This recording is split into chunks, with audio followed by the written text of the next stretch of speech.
Well, if you're really so determined to have a fight, then I'll oblige.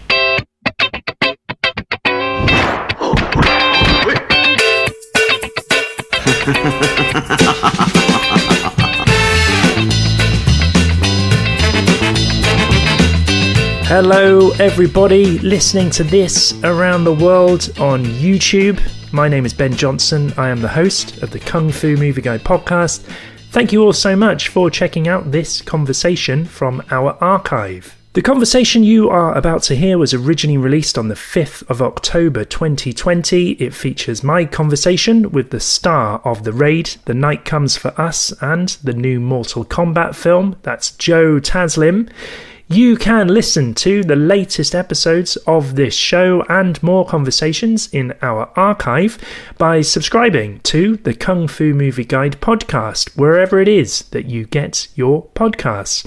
Head over to our website, kungfumovieguide.com, for all the latest martial arts movie news and reviews.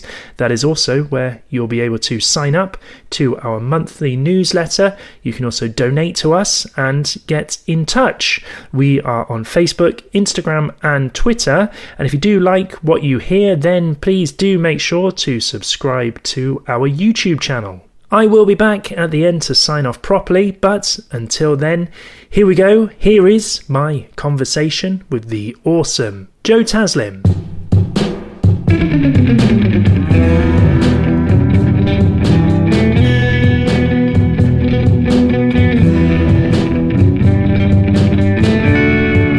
Talking to you in Jakarta. The lockdown restrictions, coronavirus is going on. You personally, Joe, I mean, how are you dealing with all of this? Are you doing okay? Yeah. Me and my family, since March, I think Indonesia started its first lockdown March. Yeah. And then we opened a little bit around August, and then we now in the second lockdown. So this is the second lockdown. Okay. Yeah, but it's not compared to, like Italy, like China back in, when they were doing lockdown. Indonesia, I don't know why, but here it's pretty relaxed. People can still, restaurants, bars, or clubs closed down, but people, it's a big country, 30 million people live in Jakarta. So people still doing their activities here. It's not like quiet. And then there's a couple small production that not involving too many people still can shoot commercial, like TV stuff. Yeah. That's good. It's semi-lockdown. Yeah, semi-lockdown. Yeah. So Joe, are you working at the moment, or what's your schedule looking like? I'm doing nothing, just staying home. I think the second lockdown, me and my family mostly home. We only go out for buying stuffs. And then for important meeting, I have to go out and I go out. But mostly we're not doing anything, not going anywhere until next week. I think the next week they're going to open the lockdown. Sure. Okay, well, that's good. At least we get to enjoy your work that you managed to film, obviously, before the lockdown. Yes. So that's good.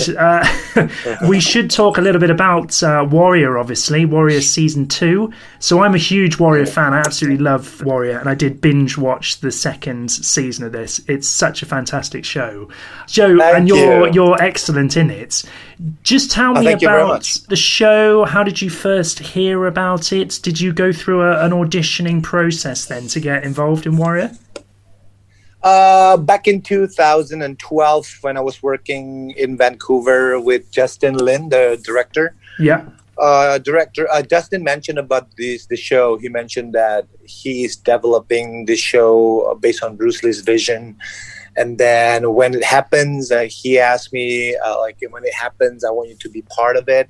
And then 5 years later, 2017, I got a call from Justin, and then, he told me that the show is on. Then he's gonna send me. There's a role for me that he wanted me to play, and he sent me Leon, and then all the details about him. And then I love Justin Lin, man. I love Justin Lin. He's great friends, good director. What a legend. We should say you worked with him. So were you working on Fast and Furious 6? Fast, yeah. Yeah, 2 projects with him already, 2 movies, and then, of course, I want to be part of whatever he's doing, and I want to be part of Bruce Lee's legacy. I want to be part of this amazing cast and crew of Warrior, and then without no hesitation, I would like, just let me know if anytime I'm in, of course. Yeah. And then I don't really need to read anything, to be honest. But because but he's like, I need you to read it first. I want you to like it, just in case if you think there's something you could add. And then we discuss from there. And then voila, season 1. Yeah. Leon. And Leon Leon's like the equivalent of Sam in a way. I mean, he's the main rival. So Justin saw you and was like, you would be perfect for this role. Why do you think that was? I don't know, to be honest. Justin believed in me in terms of what I can do. Yeah. What I can do, what I can deliver. And obviously, Leon, most of his scenes involving action, involving complex choreography. Then Justin knew that I could convey, I could deliver that. Yeah. And based for Leon's itself, if you watch the first season, he's kind of like Shadow, right? He's like very mysterious. Not much about him, except his relationship with Mai Ling. But outside of that, he's quite like gray. Yeah. He's like the protector of Long Zi, which is he based on the root of his character's journey is love towards Mai Ling. And season 2, we see him grow. We grow further. We see him grow more deeper towards the relationship towards Mai Ling, and then he's if you season 1 you see him fight for love, season 2 you see him more of that. You see him that he's conscious that sometimes to protect the one you love, it's not about to be in front of her, like getting the bullets or stuff like that, but you also need to make sure she's doing right for her own good, So I'm glad that it grows so good. This is the first time where you've had that opportunity to really explore and develop a character over 2 seasons. You get to really, go into quite a bit of depth here. I mean, that from an acting perspective, Joe. I mean, is this a bit of a dream role for you? Would you say?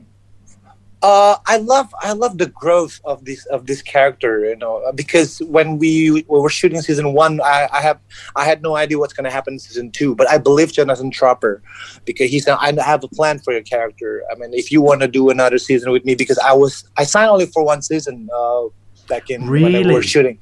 Yeah. And then do you like this production? Do you like your role? Do you like the show? And I said like, are you kidding me? This is the best. Warrior is my first American TV show. And then it was so special, the first season. And I said, anytime you want me, if you trust me to come back for season 2, 3, 4, just let me know. I'm in. Because the bonding of us is really good. And I love everybody there. I'm happy in the show. Yeah. So and then the journey grow. And what I like about, compared to movies, because not much time to develop character. If you're not a lead character, you're not like number 1 to number 5. The other characters just supporting, the mission of the movie, the idea of the movie. The lead characters. But in a TV show, the great thing about TV show is always growing equally, because sometimes focusing on the lead, and then we see the writer want to do something else by creating a subplot about the other characters, so it's more rich, and there's always potential for you to grow. We don't know where you could grow, but we know your character is going to grow if you're doing it right, if you're doing it great. Yeah. So that promise is real. That's what I like. I like that kind of it's not great, but if you keep doing good job, if you deliver a great job, your character is going to grow better and better. Yeah, absolutely. So I like that. Yeah. And Lee Hong really does step up in this second season. But we should say that all the characters do. They really go into quite a lot of depth around, Sam, and then Diane's role as well. She really, steps up, and they've all got their character arcs. I spoke to Brett Chan, the stunt coordinator, and he said, when you're filming this thing, everyone's training together, everyone's working out, and there's a great sort of family atmosphere. Is that right, Joe? Yeah. That there's a great camaraderie there. Yeah, I think this is quite similar to Indonesia's production. Yeah. Compared to the other international production that I've been, this is really, really similar to Indonesia's production, because we train every day in Indonesia for rate 1, that comes for us, rate 2. And this one is very similar. And then I appreciate that so much, because it's very important for all fighters and actors to train together. It's not only for physicality, to memorize clear choreography, but it's the bonding. Yeah. Because when you meet each other and you become friends, and then by the time we shoot the scene, no matter how hard the scene is, you know that it's just, your energy is just one already. Yeah. So I think Brad Chan and his team, really, really amazing approach to just put all of us together and train together. Even though we only have one fight scene, one small scene here and there, he said, if you can come and train together, it's good. It's not just for the action, it's for drama too. Yeah. Because once you believe in each other, and you become good friends, and then you want to support your friends, right? Yeah. And by supporting your friends, not trying to steal anyone's spotlight, you become one unity. That's good for the show. That's why I felt that in the first season, and I felt that as well more stronger in season 2, because the chemistry is stronger. Compared to, I guess, the film work that you've done, Joe, making a TV show, the shooting schedules are a lot tighter. That obviously has an impact on your action and your fight scenes. How have you found that transition? I mean, has it been surprising? It's quite challenging, because like in TV, in movies too, in international, like American movies, they don't really give much time to shoot, because obviously we have second unit is going to pick up all the crazy stuff, and then the actors just going to do the most important stuff, which is the fight that we can see the face, and then the fight that we can see the drama element in it. But like the others, like when you're falling or crawling, whatever is that, like fight in a wide shot, everything is second unit is going to shoot that one, that part. In Indonesia, we shoot everything. We shoot, even the actors did the previs. We did the previs. We did the video board. So the good thing doing that, by the time we shoot the movie, we're ready. It's just like you just pick it up like that, because you did that. You shot the video board. You shot the previs. Now you just put the costume and the lightings and all the technical stuff, and then it's like 70% is already there. Yeah. So in TV, the challenge is because the time is short, and then it's quite a pressure, because you don't have a lot of time. As an actor, like the fight is quite complex. The fight is pretty complex, and then that I cannot mess the take. Yeah. I need to get it less than 5 take or 4 take, because one is we don't have the stamina. It's not me. I have to think about the other people that are involved in the fight stamina. We don't have the time, and we don't have the day. Maybe no extra day. So the pressure is pretty real. But like we just discussed before, because the training, what Brad Chance did, the training is quite intense. Like every day from Monday to Friday, like from morning till like lunchtime. Yeah. So stamina wise, we were ready. We were so ready, and all the fighters, they train hard as well. So by the time we shoot the scene, we know for sure that we can do this. We can finish this in 4 hours, 5 hours. Yeah. And then my part as an actor, that probably the center of the fight, if the fight is like my fight, it's just I have to be really focused, and I have to really like make sure that I don't waste anybody's energy and my energy, and then I have to deliver golden take each take. Yeah. So that's quite challenging. Warrior is a distinctly Chinese show in origin. It's a Chinese story, first Chinese immigrants settling in Chinatown in San Francisco. Obviously, you are Indonesian, but we should say you do have Chinese heritage, don't you, in your family? Yes. Yes. My mom and dad, they're the 4th generation already in Indonesia. Okay. So, it's quite a while. But I'm Chinese descent. Born and raised in Indonesia. I read somewhere that your parents were quite influential in getting you into the martial arts to begin with. Is that right, Joe? Yeah, that's very true. Yeah. My dad, he's a big fan of martial art. He's a big fan of sports in general. So when I was a kid, I remember that because we were poor. So my dad said, I asked my dad, I want to go to music school or acting school, whatever that. But as I like, he said to me that, well, for you guys that to be able to, pay the school fee on time is already a luxury. So don't ask anything else. Right. So we were like very limited when I was a kid. But my dad said, and there's I was born in South Sumatra. Yeah. And then a lot of like martial arts, because like back in 1981, I was born back in early 90s. So there are like people want to introduce sports. Like wushu arrived in Indonesia around late 90s. Yeah. And judo, nobody wants to train judo, right? So it's free. Yeah. So my dad said, like, you know what, you want to do something else, like I want you guys to focus to do sport. And then we noticed that club, judo club, wushu club, and that taekwondo club, you can just train there for free. So right. he put me in a taekwondo club for 3 months, and then I was okay. He said like, nah, maybe not, this is not for you. And then he moved me again to wushu for like 2-3 years, and then I lost so many times in national championship. He said, maybe this is not for you. Yeah. And so he moved me to judo in the end. Yeah. He moved me to judo around 1994, 1995. Okay. And then I won my first national championship 1996. Yeah. So he's okay, you can win this sport. You can I think this sport fits you. Yeah. And then started from there, and I joined national team for 15 years, and then judo is my main sport. But luckily, because I've been moved to one martial art to another, I have the muscle memory. Yeah. I have the flexibility of wushu. I have the kick techniques from taekwondo, and he also put me in a boxing training for my leg moves. So I have a lot in my library before I joined judo. So having that is good.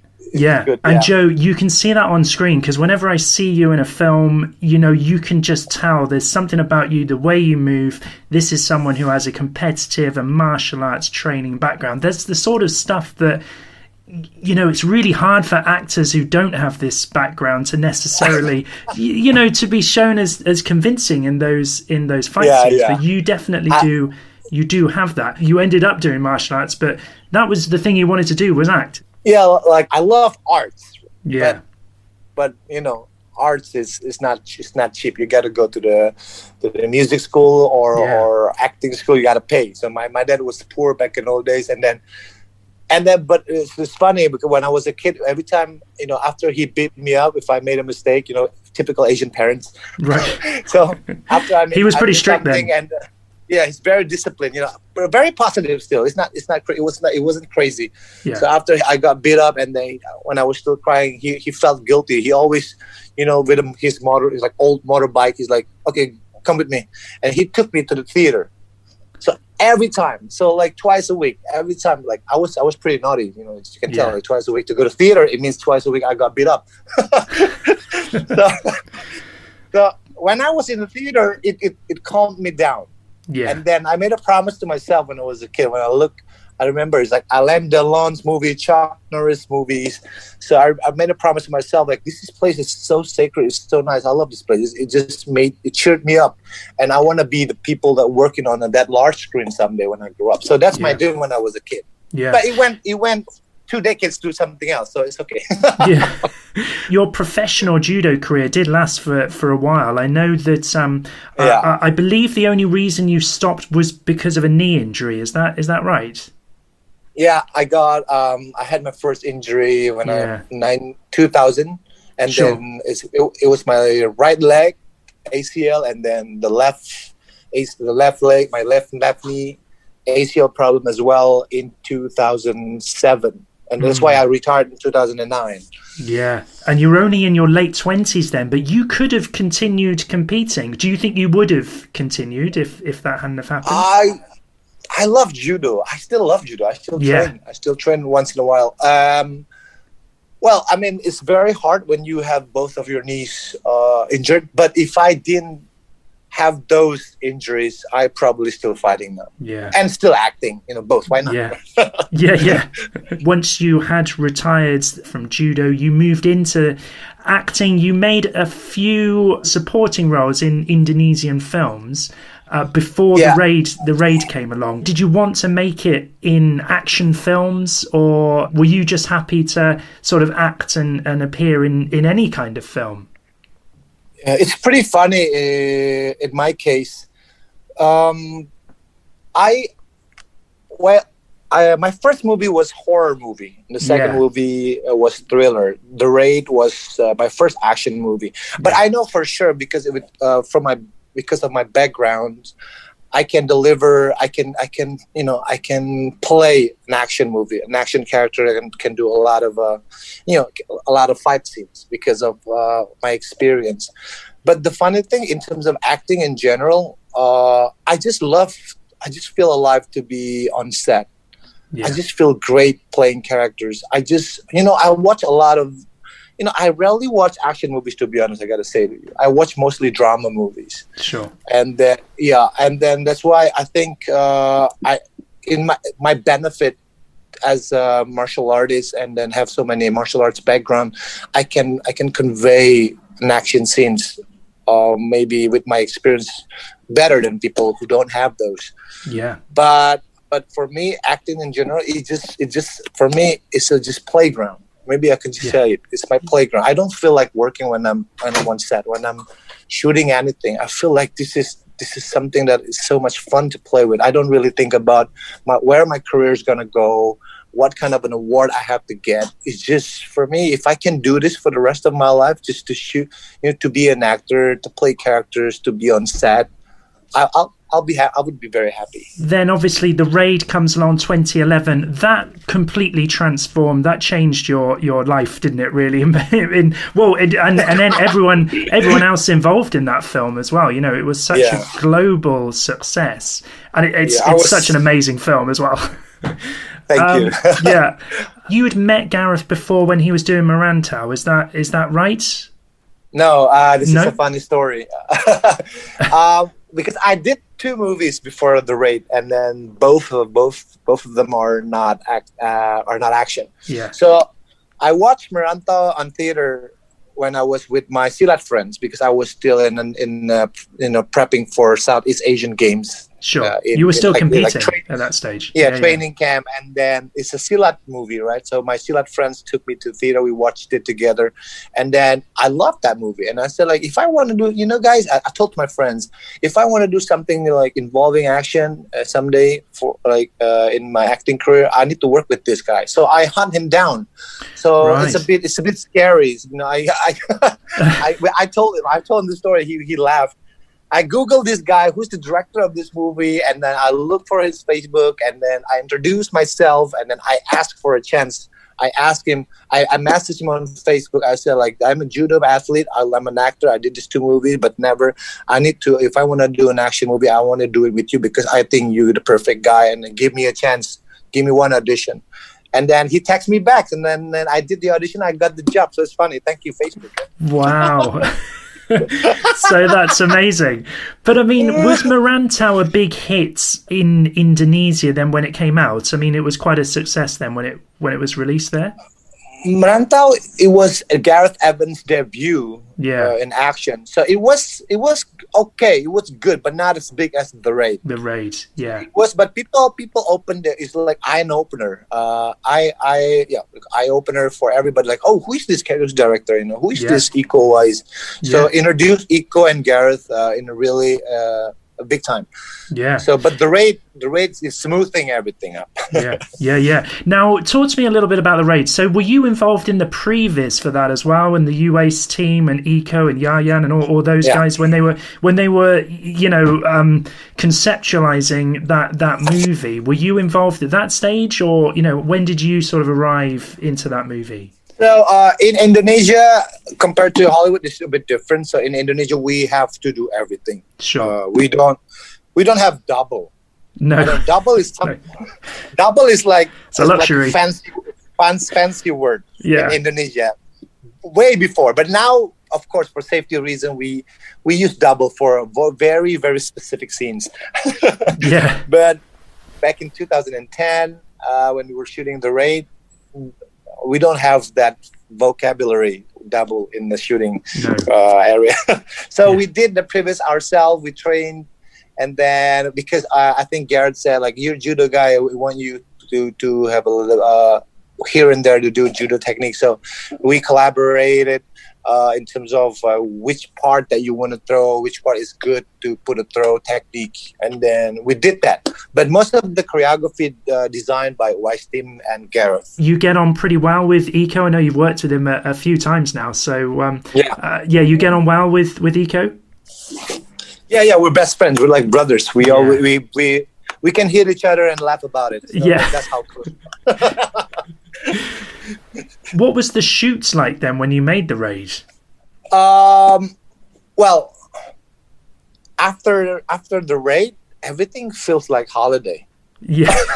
I think that's probably how you that's quite good, quite right analogy. But it's not like that. I mean, after the raid, it's just like I graduated from that movie, kind of like, right? Yeah. If it's a school, because it was my first action movie, and then I learned a lot.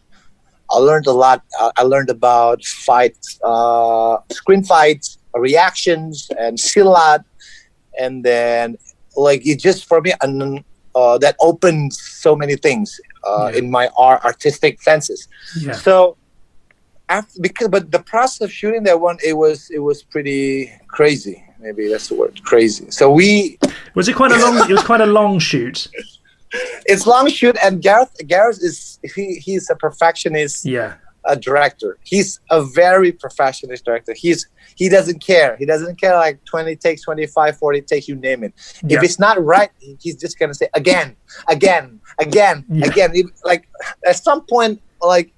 Me, Kang Yaya, because my fight scene with Kang Yaya and Mad Dog, who plays Mad Dog in the movie, there's one couple points in that fight. We were like, oh, you just want to do it? And I'm like, just give it, just kick me hard. Maybe that's what he wanted. Just do it. And then we did it, still not the right shot. So, and then we just like, maybe only God knows what he wanted. He wants. So we joked about it. But I mean, but the beauty of it, we have one of the best action movie all time. Yeah, I mean, it's still amazing, and it was such a game changer. Everyone still compares, even in Hollywood, we want to do a version of the Raid. These action scenes need to look like the Raid. I mean, did you know when you were making it that was going to be the case? I mean, did you know when you were making it that you had something special? Well, we had no idea, to be honest. But I know because I trust Gareth. I trust Gareth since the first time I watched his movie Merantau. Yeah. So it's all about trust. I think that's probably the one thing that made us all strong. Me, Iko, Kang Yaya, we trust Gareth so much. Yeah. If you don't have trust, it's very hard to do 40, 30 takes for fight scenes, because it's painful. It's just very exhausting and painful. But your captain, the captain of the boat, is going to bring this boat to somewhere nice. We know that for sure. We knew it. So half of the shooting, we got the news that it's pre-sale, sold to so many territories. I think Sundance, our sales agent brought the couple clips of the movie to Sundance. Yeah. Or Cannes. I think it was Cannes. So it's sold to so many territories, and then the news just made us trigger us to just go more crazy, Yeah, and that must have been a great feeling, because I've spoken to Gareth about this. He said when it was shown, you were in the room, obviously, so you're seeing firsthand the reaction of the crowd, and the audience are just going mad for this film. That must have been a really cool experience, to. Yeah, all that hard work and effort to get that kind of response. Yeah, it was in Toronto, global premiere. Yeah, and it was the first time the movie shown to the world. I think it was in Toronto, and then me, Iko, Gareth was there. We were there, and then it was like unbelievable, man. It was like unforgettable moments because Gareth told me, Gareth, he's a genius director, man.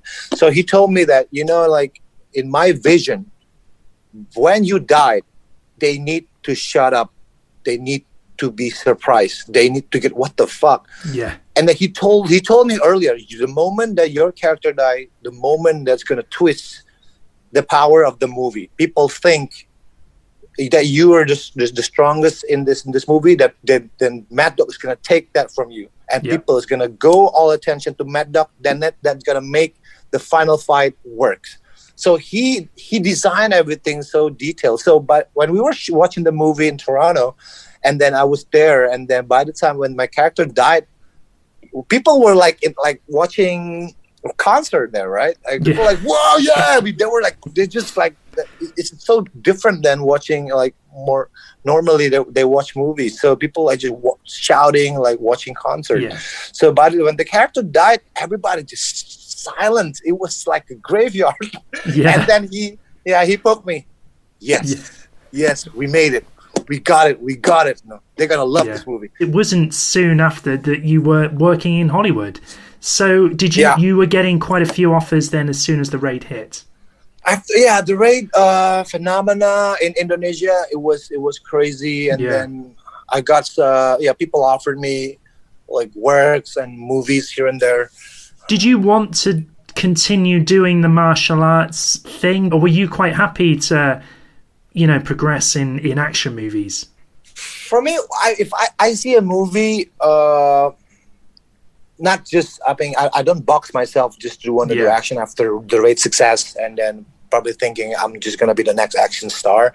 For me, I always believe that in any projects involving action, action genre, we need to really understand like the character. We need to understand the fight choreography, the mission, why we fight and everything. Like, because I learned that from Gareth, that the fight scene, if it's just the fight scenes and people just want to see people, two characters killing each other without feeling anything, then it's just what do you call it? Just a popcorn. Yeah, it's straight to DVDs kind of action. Yeah. Easy to say. Yeah. So there's no way in it. So I was careful choosing any action movies I want to do, because I don't want to do 5-6 movies a year, and then turned out all of them I don't feel happy. Yeah. So for me, it's better to wait. I have to trust. Back again, it's about trust. I have to trust the director. I have to trust the choreographer. So So I did the raid. And then Fast and Furious 2012. Now, were you surprised then when you're working such a huge production like Fast and Furious, and also Star Trek Beyond, because you had a good fight scene in that as well? Did you? What was there a comparison to make? They're huge productions. How did it compare to making the raid? Well, my first international movie was Fast and Furious. It was totally two different worlds. Yeah. I was surprised, and then but I adapted nicely. Yeah. Were you in London for that? Yeah, I was in London for 4 months. Wow. And we trained. I think Olivier Snyder, the choreographer. Yeah. And then he loved the raid. He loved the raid series, and then he trusts me so much. The good thing about it, because, and then Justin as well. I remember the fight in the Waterloo fight, this Waterloo Station fight. We finished that fight in 1 day, and one day we shoot only 9 hours, 8 to 9 hours. Okay. And just to put that in perspective, Joe, roughly how long were you spending filming a fight scene in the raid, would you say? Well, one fight scene, me and Mad Dog, that fight scene, 2 minutes, close to 3 minutes, we shot that in 7 days. Wow. Yeah. And one day is 14 hours at least. Yeah. So can you imagine for me to finish one quite complex fight scene, because I need to fight 3 cops, and after that I need to fight Tyrese and Sung-Kang. Yeah. Everything shot in 9 hours. Wow. So I was, but I was so glad because of the raid. Because if I didn't do the raid, it was impossible to do that. It was impossible. So my experience, I worked so hard, very detailed. So I have experience. I have this muscle memory. Because with hundreds of thousands takes total in that movie, so my muscle memory, my instinct of doing a screen fight was pretty thick. They only did to show me the fight. I trained for like, a couple hours, like, because they limit the time, right? You only come for like 1 or 2 hours and then you have to go home. You cannot just train every day and then as long as you want. So you train again. So probably 4 or 5 sessions, maybe total 10 hours training. And then we shoot that for in 9 hours to finish. And I was so lucky. I was so lucky that the muscle memory, then the raid experience, that helped me a lot. So we didn't waste so much time. So like 1-2 takes, we got it, move. So it was fast. I was actually a bit overwhelmed. I was like, are you kidding me? Are you sure you got it? Are you sure? Because I got used to shooting like 30 takes, 20 takes, Yeah. I have to talk about The Night Comes for Us because that's, one of my favorite martial arts films of the last decade. It's such a good movie. Reuniting with Eco, did you think we've got to top the raid somehow? What was your thought process before you went into that film? So that Night Comes for Us is my first action lead role. Yeah, I gotta say.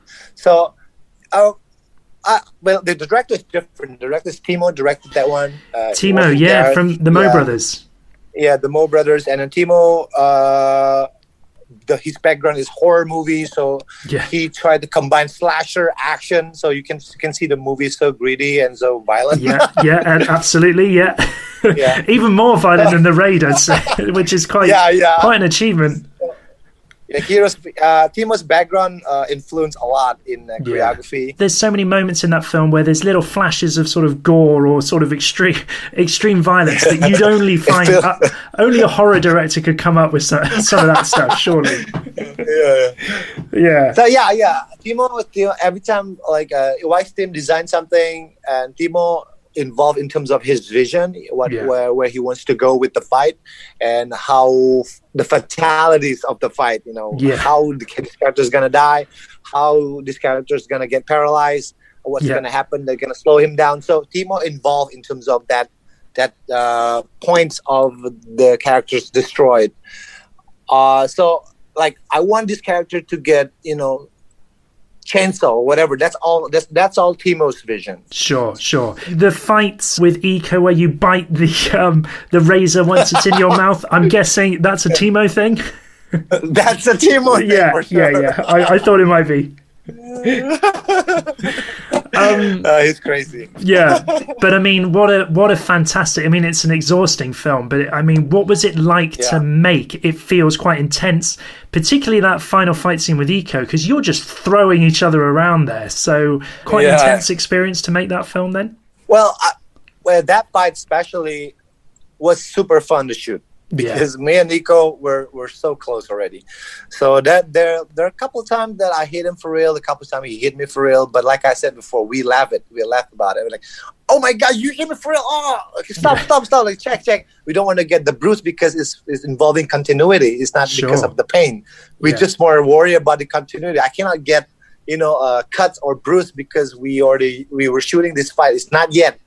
So those things. The fight itself was super fun, and then we had so much fun in it, involving a lot of pain for sure. We shot that in 8 days. Wow. And then a little bit of injury here and there. I think I kind of my knuckle got injured and it swelled for like a week, and the Eco got injured his shoulder.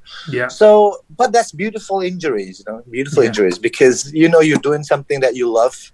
So I don't know, this is probably quite weird to say, but we enjoyed the pain. But I think it makes it better in a way. It makes the fight scenes at least more authentic, because there's no hiding, is there? Like that film, it's you, it's Eco, you're just going at it, and there's no stunt doubles. You can tell there's no doubles.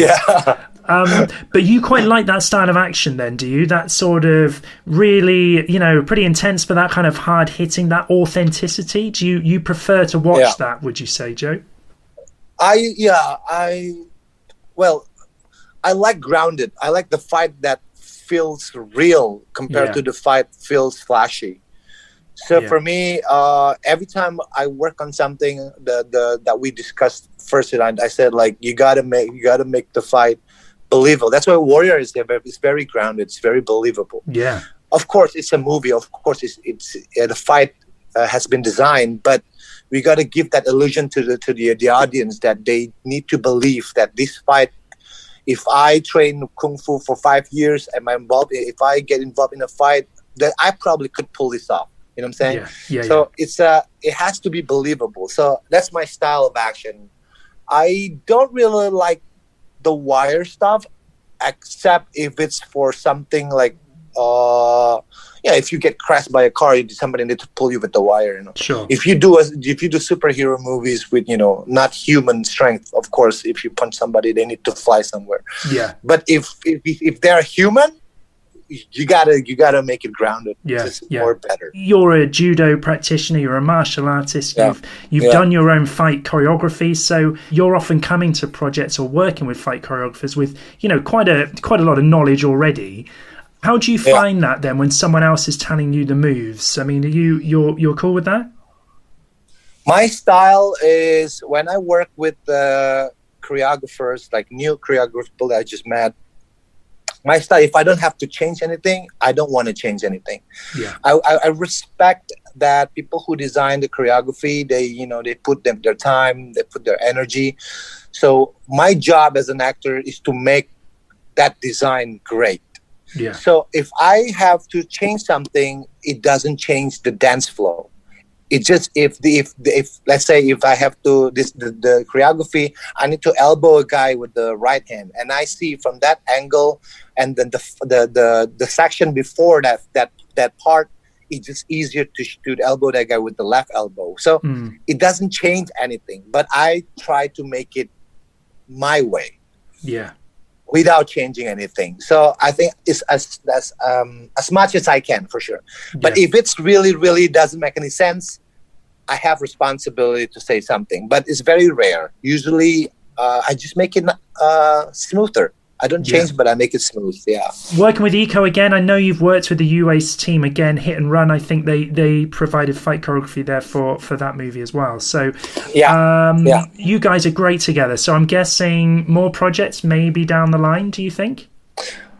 Yeah, well, every time I meet Eco, I always say, like, we need to do something at least one more time. Yeah. And then that's in a bucket list for sure. For both of us. And then I don't know when it's going to happen, but I know for sure, like, we need to collaborate again at least one more time before we get too old. Before we get too old, man. Yeah.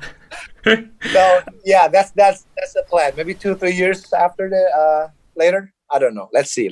I've got to talk to you about Mortal Kombat while I've got you, Joe, because this is a very highly anticipated film. I don't know how much you can actually say about it because it's not out for a little while. But being involved in such a big, franchise as Mortal Kombat, I mean, that must have been exciting to be involved in. Super, man. Yeah. Did you play the game? I used to play the game. I played sure. the game back when I was a kid. I played the game when it was on Sega, I think. It was on Sega, I remember. So, it's crazy. So when I got that offer, I was like, oh, really? Oh, wow. And if they have not told me the character. They said, like, you got an offer from Warner Brothers, the Mortal Kombat movie. Oh, that's nice. I mean, like, who? who they want me to play? And then they wanted you to play Sub-Zero. I was like, wow, I played that character when I was a kid. Yeah, he was the one I always played. Yeah. He's so cool. So cool. It's almost like when you Sub-Zero, like your friend's going to say, you're cheating. Yeah. You cannot just freeze me and then and then the uppercut. Me and absolutely. The uppercut, it kills like quarter of the energy, like the health. Yeah. Quarter of the health. But I mean, that's a dream role. I mean, come on, that's amazing. And I mean, making that film, you were in Australia making that movie. It seemed like, again, another great cast. You've got yourself, Ludi Lin, Louis Tan, Max Huang. They're great martial artists as well. So that was a fun shoot then, was it? That was super fun to shoot, yeah. I don't know. It's very hard not to spoil anything. But the costumes are amazing. Yeah. When it's the time they release something about the costume, you're gonna see the costume. They're like so accurate. But with more cool stuffs on it. You know what I'm saying? Yeah. And I know that Greg Russo, the writer, has been online. He's said already this is an R-rated Mortal Kombat. This isn't going to be, the sort of PG-13 that the original Mortal Kombat film was. So the action, I'm guessing, is pretty intense, a bit different to the original Mortal Kombat film. I think this one is more violent. Yeah. And then I think I love the two previous Mortal Kombat as well. They were super fun. But this one, because R rating, you can feel the way it's just more heavy in terms of the fight, choreography looks, and the story as well. It's just more way. It's just probably what do you call? It's very hard. I don't want to spoil anything. I don't want to get you in trouble, Joe. It's just, in my opinion, this Mortal Kombat is something that when if you compare to the two previous Mortal Kombats, they were super fun. But this one, because it's been like decades since the last one, right? Yeah. So this one, with the technology nowadays, with everything is improved, you're gonna see something like super cool, but still has the Mortal Kombat root. Yeah. But it just 3-4 times cooler, and then it's R rating. The costume's super nice. South Australia is super beautiful, and all the cast and crew are super amazing. So this is something that I believe next year when they release the movie, that's gonna cheer the fans. For non-fans, of course, they're gonna fall in love and play the game after they watch the movie. That's there's probably 2-3 things that I could say I'm positive. Yeah, you've got to win the established fans over, but this is the chance to launch a whole new sort of film franchise in a way, a whole new set of characters. And I think that's James's ambition with this, is to try and make it a more of a rounded cinematic universe. Is that fair to say? Yeah. Yes. I think that's the right way to say it. Yeah. We'll leave the potential of Mortal Kombat is very big, because the universe is so big. So many characters. Yeah. So many characters with their own arcs. Yeah. It's just something like Warner Brothers probably plan something longer. Something like a journey for this title. Yeah. And I must say, when you first did the costume for Sub-Zero, then that must have been an exciting day, I'd imagine, putting on the costume. The costume, what I gotta say, Cappy Ireland, she did an amazing job with the design. I fell in love straight away from the first look before they improved it, and then the first design, I was like, wow, this is amazing, because it's very accurate from Bihan's background. Yeah. So he's a Lin Kuei, and he's Chinese descent. And then for sure, like the costume people, they did an amazing job with the research, because all the details, the emblems and everything, it's just so accurate. And then they made it super cool. It's just Sub-Zero's costume is something that probably for all Sub-Zero fans, they're gonna love it so much. It's hinting towards a sort of origin story in some regards. I think we can probably guess slightly there what the story that might be. But obviously, traditionally, Sub-Zero's wearing the mask. You don't see, the actor behind it. Did it require a big sort of acting focus as well as the action? For this one, for Sub-Zero, I think the dramatic what do you call it? The dramatic performance and the action performance is quite equal. Oh, okay. I think that's it. Yeah. But it's not. I think what's great with Greg Russo as a writer, and then Simon McCoy as a director, they try hard, and I think they're gonna get recognition and appreciation for trying so hard to make the Mortal Kombat not just just a movie of like good guys, bad guys fighting in a tournament, and that's it, with a very shallow story. But the script and Mortal Kombat, the movie has a really good arc for each characters, and then the drama inside the movie is also strong, that motivates why they have to fight each other. So I think that's something special about this one. Because I think the two previous Mortal Kombats is just because to satisfy the game fans, and they made them like it feels like very original, like the game itself, like, gathering all the fighters from the Nether Realm, gathering all the fighters from the Earth Realm, and they need to go to one place and they fight. But this one is just more than that. This one has more depth. Great. Compared to the other two, the previous two. I haven't seen The Swordsman. I know it's only just come out in Korea. Again, that looks like another really fascinating role for you. I've only seen the trailer, Joe, I'm afraid, so I haven't actually seen that movie. I can't wait to see it. Obviously, you're huge in Indonesia, in Hollywood as well. You're leading big franchise movies, and then appearing in South Korean cinema as well. I mean, you seem to be spoiled for choice at the moment, Joe. Is that the way it is? I mean, you must have quite a pick of different projects that you could focus on next. Is that fair to say? I like to challenge myself. I like to challenge myself working. I want to work in different productions. And Korea, the growth of the Korean cinema is super for the last 10 years. Absolutely. Some of the best films. Have great writers, great directors, great actors. That intrigued me, that caught my attention, that, hey, they have so many great writers. And I watch a lot of Korean movies. And then great directors and great actors, because they're great. You see, they're actors. If you like to read subtitles, they're great. But if you don't like the subtitle, maybe it's hard. But and then it caught my attention that I think I went to Korea, and then I like to introduce myself. So I met the people in the industry there, and then I told them that, like, looking forward to work here someday. And then I think they gave me an award in 2016 because like Asian actors who made it out there outside of Asia. So that opportunity in the red carpet in Korea, I said, like, I want to work in this country. I want to learn something new. I want to learn how the Korean people work. I want to involve myself as an actor in addition to Korean cinema. So they heard me. And is that something then that you would anticipate working in Korea again, do you think?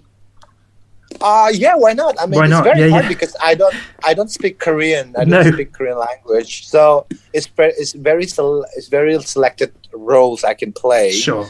I need to learn the Korean language if I want to work in a wider roles. So and then Swordsman is something that I think the biggest challenge in my life as an actor, because all my lines there are in two different languages that I don't speak. Wow. Right.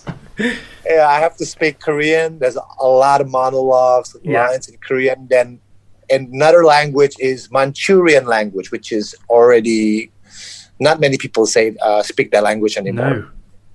It's not Mandarin. It's Manchurian language. And then even in China, nobody speaks Manchurian anymore. No. It's a nomad's language. So, and I have to speak two languages that I don't speak, and I have to learn both of them in Korea in my hotel room every night. It felt like prepping for final tests. College or something. And this is the sort of stuff that on an international release, unless you speak the language, it's the kind of thing that most viewers might not notice, but you've got to nail that language, haven't you, for the local market, or else that's really tricky. That's the pressure is so high. A lot of pressure. Because when I was there, I'm the only foreign actor there, and then when I have to deliver my performance, my drama performance, all the ears are ready to catch. They're listening out. Absolutely. Because this foreign actor is going to say something. Let's hear what he can say. Can he speak Korean? So the pressure is bigger than the job. I was like, oh my God. Okay, this is something. I think I must be crazy. Why I took this job? This job, but I love it. I loved it. Because all the cast and crew, they helped me out with the process, and from what I heard from the reviews, all the native Korean speakers there, they say like I pronounce everything pretty good. Good. So I'm glad. Yeah. You know, the only thing that the nightmare for me if they said, what the heck this guy's talking about? You have been quite selective in the films that you have been making and television roles as well. It's not as if you're churning out films. You know, you are being quite strategic as well, I guess, in some of your choices. You must have dream roles, projects that you would like to do. Dream role for me, I want to play, if it's action, I want to play an action movie with really twisted story. Okay, yeah. Because I love Park Chan-wook, right? I'm a big fan of Park Chan-wook. Yeah. So I love the Revenge trilogy of Park Chan-wook. I saw The Devil. So in my imagination, I was like, you know, those movies, if we put a really badass action scenes with that story, it's gonna be something crazier because the story itself is just twisted. Performance are crazy. Story is just not. It's not common. It's something always like it's bold. Yeah. The idea of the movie is pretty bold, and then we put a badass action scene in it. It's gonna be the new concept, the new formula of movie genre. Yeah. So that's my dream. So to combine a really thick thriller with a really badass, like great quality action scenes. Yeah. That's probably a story that I want to be played with. Like, I don't know which role. I could play the bad guy or good guy, but you know. Yeah, you don't mind that bad guy or good guy? I don't mind as long as the bad guy has good motivation. Sure. You know, has a good reason why. You know, because all great stories, the bad guy is not a bad guy. Yeah. A bad guy with a motivation because he captured wrong way. He was born wrong way. He was raised in a wrong way, and then he sees the world in a different way. Yeah. But for them, it's right. For them, that's the right thing. Yeah. Well, The Night Comes for Us is exactly that, isn't it? You know, it's a sort of anti-hero story. Yeah. I like that. I don't like playing a character just for the sake, even good guy, for the sake of this character is so cool. You know, all the scenes he's in is so cool, no flaw. I don't like that. Even playing a good guy, you gotta be selective. You gotta know that you're playing a human, even though it's fiction, but you're playing a human being that, of course, nobody's perfect. Yeah. No good guys are perfect, but no bad guys are super evil, like pitch black evil. You know, there's always a light in it somehow. That brings it nicely back to Lee Hong in a way, because obviously he's quite an anti-hero, but there's hidden depths to that character there. I'm just wondering, look, there's a lot of speculation about what's happening with Warrior. We found out recently he's going to go to HBO Max, so that's good. That sounds like there's the potential there for a new lease of life for the show. Look, I mean, I've seen season 2. It's really, really good. It's great to see these characters evolving. It's so good. There's got to be a season 3, surely, Joe? I hope so. Yeah? I don't know, to be honest. Like we can, all of us, we can only hope that and the 2 seasons going to go to HBO Max, and more people are going to see it. Yeah. And then I think we need the fans to push it if we want to see the more journey of the show, of each characters. So for now, we don't know yet. We don't know what's going to happen with the show. We really hope that at least we can do at least 1 season, like 2 seasons max. So, but we don't know, to be honest. So it depends on the fans. If they watch season 2, they love it, and then it's going to be on HBO, and more people love it. They have to push it, and maybe it's going to change something. Yeah. But I'm guessing if you get that phone call again, Joe, we need you for season 3. You'll be there in a heartbeat. Oh, for sure, man. For sure. Yeah. I love them so much. I'm so happy in that show. Like genuinely happy. Yeah, great. Well, fingers crossed that does happen, because there's still so much left to explore as well, isn't there? You want to know where the background of Leong, right? You want to know where what kind of challenge he's going to face. So absolutely, it has to be. We need more season for sure. Joe, thank you so much for your time today. This has been a real pleasure talking to you. Thank you so much. The pleasure all mine. Thank you very much.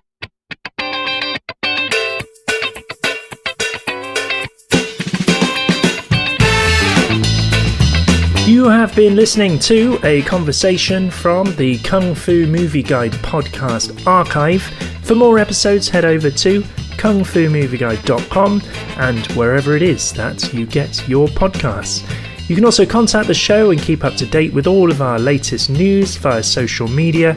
We are on Facebook, Twitter and Instagram. And you can also email us. The email address is hello@kungfumovieguide.com.